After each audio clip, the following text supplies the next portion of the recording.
Imagine waking up one morning next to the same person you once couldn't stop thinking about. Yet now, something feels dull. Their voice doesn't spark anything. Their touch doesn't excite you. Their presence feels like background noise in your own life. Nothing dramatic happened. No betrayal. No big fight. Just cold. And you're sitting there thinking, what is wrong with me? How did I go from obsessed to indifferent? If you've ever felt that, you're not broken. You're not heartless. You're not alone. There are real psychological reasons, deep, human reasons, why we go cold on our partners.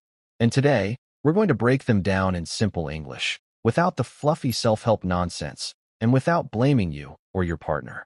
This is the truth, messy, honest, grounded in real research, and painfully relatable. Before I continue, I strongly recommend watching this video without skipping any section, because each part builds on the one before it. And while you're here, kindly hit the subscribe button, like this video, and share it with your loved ones. Thank you. So, let's talk about why warm hearts turn cold. 1. The myth of real love never fades. People love to say, if it's real love, the spark never dies. But that's not true. According to the famous biological anthropologist Dr. Helen Fisher, romantic love has stages, and the early stages are dominated by chemicals, dopamine, norepinephrine, and oxytocin, that literally hijack the brain. The early spark isn't proof of eternal connection. It's biology giving you a push. And like every chemical high, it stabilizes. For some, that stabilization feels peaceful. For others, it feels like the spark is dying. So when you suddenly feel cold, it doesn't necessarily mean the relationship is wrong. It might just mean your brain is shifting from obsession to stability, and you didn't recognize the difference. But that's just the beginning. There are deeper reasons, emotional, psychological, and practical. Let's dive in. 2. We go cold when our nervous system feels unsafe. Unsafe doesn't just mean physical danger. It means emotionally unsafe too. According to Dr. Stephen Porges, creator of the polyvagal theory, the nervous system is constantly scanning for cues of safety or threat. If your partner becomes a source of tension, criticism, unpredictability, raised voices, silent treatment, emotional distance, your body may shut down as a protective response. Going cold is sometimes a freeze response, not a decision, a reaction. Your system says, I don't feel safe here. Shut feelings down. This can happen even if the partner isn't bad. Sometimes they're stressed, overwhelmed, or emotionally inconsistent. But your nervous system reacts anyway. This is why people say, I still care, but I can't feel it anymore. Because their body has pulled the plug. 3. We confuse comfort with boredom. We're not trained to handle peace. We're trained to chase excitement. Psychologist Dr. Esther Perel famously says, we want security and adventure, but we struggle to have both with the same person. In the beginning of a relationship, everything is new. Your brain is constantly stimulated. You're receiving constant rewards, new stories, new touch, new mystery. Then routine sets in. And routine, while healthy, can feel like boredom. When we settle into stability, the dopamine flow drops. Not because the person changed, but because your brain stopped responding to the same stimulus. So we think, I'm not excited anymore. Maybe I don't love them. But often the truth is, you've gotten comfortable, not disconnected. The spark isn't gone. It just needs novelty again. 4. We go cold when we feel unseen. You can love someone deeply but still feel invisible in the relationship.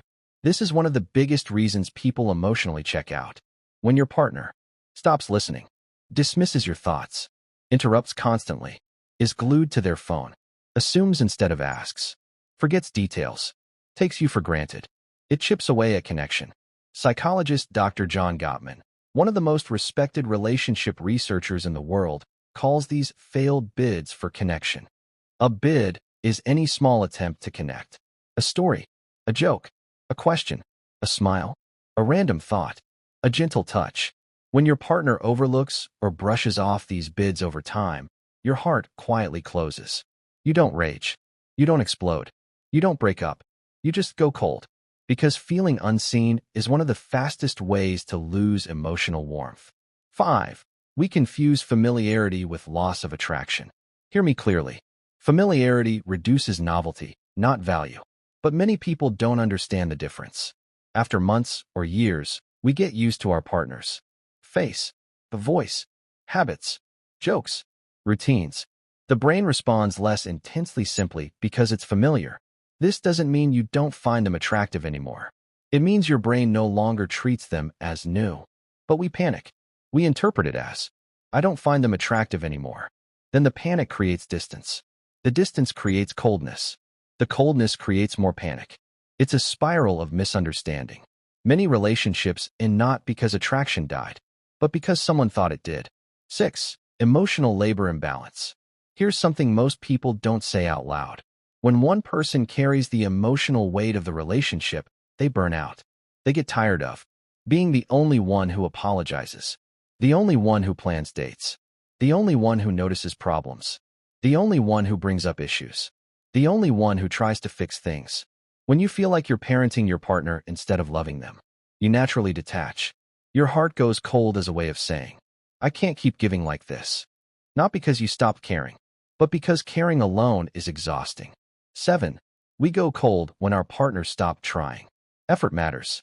Not grand gestures, daily effort. When a partner becomes complacent, the energy changes. At first, the little things feel forgivable. They stop dressing up. They stop planning things. They stop asking questions. They stop surprising you. They stop showing appreciation. Then eventually, those small drops add up. The relationship goes on autopilot, and you slowly stop feeling warmth. The worst part? Most people don't notice they've stopped trying, but your heart notices, and your body reacts. 8. The loss of curiosity. One of the quietest killers of connection is the loss of curiosity. When you first meet someone, you're curious about everything. Their childhood, dreams, fears, opinions, quirks. Over time, people assume they know everything already. They stop asking questions. They stop exploring each other. But here's the truth. People are never finished.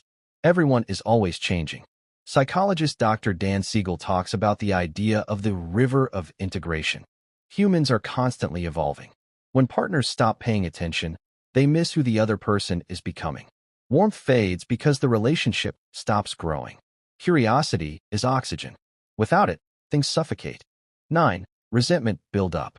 Resentment doesn't scream. Resentment whispers. Quietly. Consistently. Daily. You don't feel it all at once. You feel it in tiny pieces. I wish you'd help more.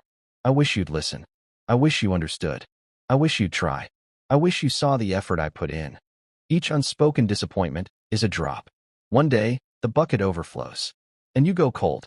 Not because you stopped loving, but because resentment pushed warmth out of the way. 10. The fear of vulnerability. This one's huge, and it's rarely talked about. Sometimes we go cold because things are going too well, not because they're going badly. When love starts becoming real, deep, and meaningful, some people pull away because it scares them. Vulnerability feels dangerous. As psychologist Dr. Brené Brown puts it, we armor up to avoid being hurt. Going cold is emotional armor. It creates distance. It gives you space. It protects you from imagined or future pain. You think you're avoiding getting hurt, but you end up hurting the relationship. 11. We go cold when we lose ourselves. You can love someone so much that you start living through them. And when you lose yourself, you eventually resent the person you lost yourself for. Signs of self-loss. Abandoning your hobbies. Losing ambition. Drifting from friends. Changing your personality. Suppressing feelings. Walking on eggshells. Shrinking to fit. When you stop being you, warmth fades because the relationship no longer feels like a partnership. It feels like a slow erasure. The coldness is your identity trying to wake you up. 12. Unmet needs we pretend don't matter. Warmth fades when needs go unmet. Not dramatic needs, but everyday ones. Affection, reassurance, quality time, emotional support, interest, playfulness, respect. People often avoid expressing their needs because they don't want to seem needy or demanding. But suppressed needs don't disappear. They turn into distance. According to attachment theory, Bowlby, Ainsworth, unmet emotional needs activate protective strategies, avoidance, withdrawal, or shutting down. Going cold is one of those strategies. 13. Lack of emotional maturity. A relationship can only go as far as the less emotionally mature partner. When someone avoids conflict, deflects responsibility, shuts down during tough talks, blames instead of reflects, reacts impulsively, can't regulate emotions. It creates instability. Emotional immaturity doesn't always look dramatic. Sometimes it looks like silence. Sometimes it looks like jokes during serious moments. Sometimes it looks like walking away when things get uncomfortable. Over time, this erodes emotional connection. The coldness comes from exhaustion, trying to build with someone who hasn't built themselves. 14. Loss of respect. This part is uncomfortable but real. Love can survive differences, but love rarely survives a loss of respect. Respect fades when someone consistently breaks promises, lies, avoids responsibility, acts selfish, doesn't follow through, refuses to grow, treats you dismissively. You don't choose to go cold. You realize you already have. And once respect is gone, warmth follows. 15. We go cold when the relationship stops feeling fair. Fairness matters more than people admit. Relationships break when one person gives more, sacrifices more, forgives more, compromises more, organizes more, cares more. Without balance, love starts feeling like labor.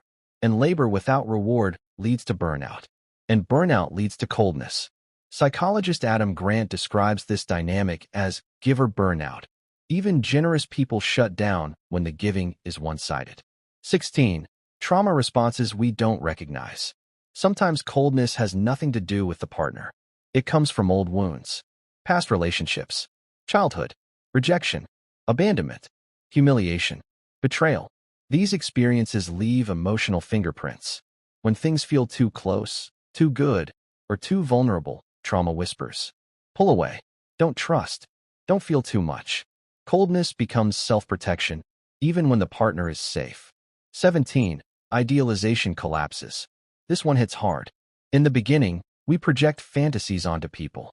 We fall in love with their potential, their energy, the version of them we imagined, how they made us feel, how they fit our story.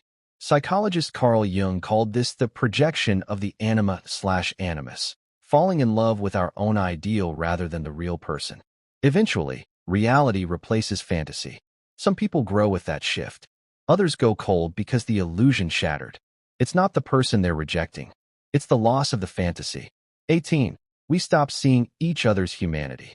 This sounds dramatic, but it's incredibly common. As time passes, couples begin to treat each other like functional roles instead of complex humans. They see the provider, the organizer, the cook, the cleaner, the planner, the emotional support, but forget the person underneath.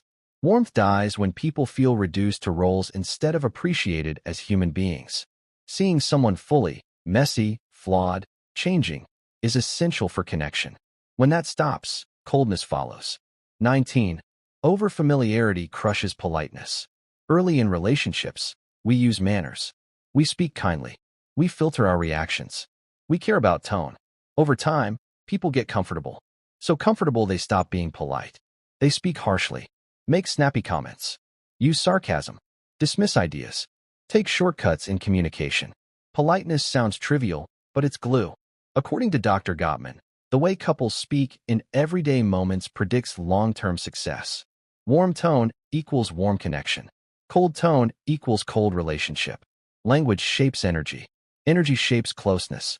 20. We go cold when we stop imagining a future together. Sometimes coldness isn't emotional, it's existential. When you look at your partner and think, we want different things. Our values don't match. This won't work long-term. I don't see us growing together. Your body naturally pulls back. It's not rejection. It's realism. The heart retreats when the mind sees a future conflict. 21. Sometimes. It's just human nature. Humans are inconsistent. We cycle through emotions. We lose enthusiasm. We get stressed. We get distracted. We shift priorities. We withdraw when overwhelmed. We come back when we feel grounded again. Not every cold phase is meaningful. Not every dip is a sign of doom. Sometimes emotional coldness is just life happening. The mistake is panicking instead of understanding. So, what now? Can the warmth come back? Yes, but not through pressure, not through guilt, not through begging, not through forcing emotions. Warmth returns with safety, curiosity, appreciation, intentional effort, communication, emotional maturity, playfulness, new experiences, genuine time together. And sometimes, It returns simply because life settles again. The point is, coldness isn't an ending by itself. It's a signal that something needs attention, something needs change, something needs care. You're not broken for going cold. You're human. Understanding the why is the first step to finding your way back.